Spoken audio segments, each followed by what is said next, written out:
Media Sege ow'emyaka 83 omutuuze w'ekukyalo Buteba mu Busia agamba nti enteekateeka y'okkola oluguudo lwa Busia bwe yajja teyasigaza kintu kyonna omuli n'ebirime.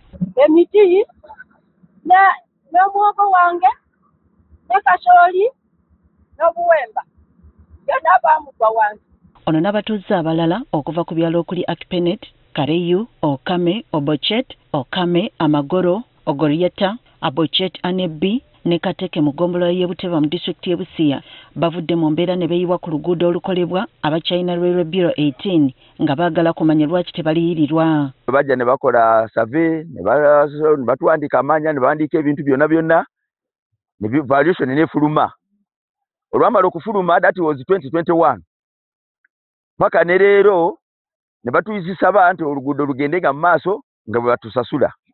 Ne ensasula yaabwe abantu sibamativu. Kati ffe tubadde tusazeewo tugende ku kkubo twekalakaase batuwe ssente zaffe ku lw'okuba kye tumanyi ffe ng'abantu ssente ezo zajja naye kati kirabika waliwo abazizanyirako buzanyiri. Bano nga bakutte ebipande ebiriko obubaka obanja ssente zaabwe bagamba nti babalagira okuggulawo akawunti mu bbanka kyokka kati emyaka 4 tekuli wadde ennusu. Tugenda tumanyi tugulewo akawunti waliwo n'abazeeyi abalala tebagulangawo ka akawunti baguddewo akawunti ku lw'okuba ensonga bwe baagala akasente kati akawunti ziddomandi. Bo bawulira nti abalala baasasulwa kyokka ewaabwe tezituuka. Twandiika wano ne tujja ne tukola minatisi ne tuwandiika ebbaluwa ne zigenda okutandikira ku LC3 wano paka ku district paka ku Ministry of Works mu ofisi ya Katumba Wamala.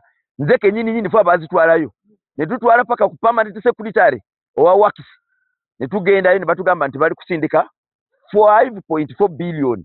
Like my engineer complained, he said no whatever payment, no breaking the 33 around Mauro Primary. Yeah. Until he was paid, that's when they broke the wall and the tree. But some of us were lenient and they left the construction to begin up to date.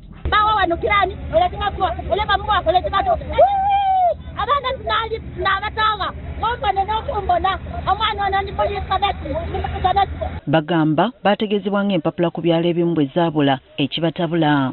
Kale the whole village mbwe empapula zaali zaabula mbwe mu sisitimu teziriimu. N'okama amagoro omuntu omwe yafunako sente so abantu sibamativu. Kati baagala Ministry y'ebyensimbi ne President Museveni bayingire mu nsonga yaabwe basasulwe. So we are requesting the Minister of Transport and His Excellency the President of the Republic of Uganda to come in and see that our people are really being compensated fully. Mukubaddamu Cynthia aine byonna okuva Ministry y'ebyenguudo asambaza ebyogerwa nti okusasulwa kuno kulimu okusosola nti ebyalo ebimu bifuna ebirala ne birekerwa ebbali. Buteba is very big.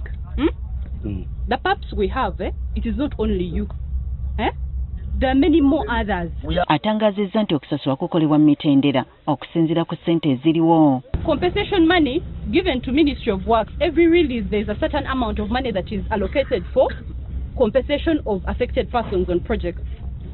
All that lump sum that is given to Ministry of Works does not directly come to Busia Tororo, definitely.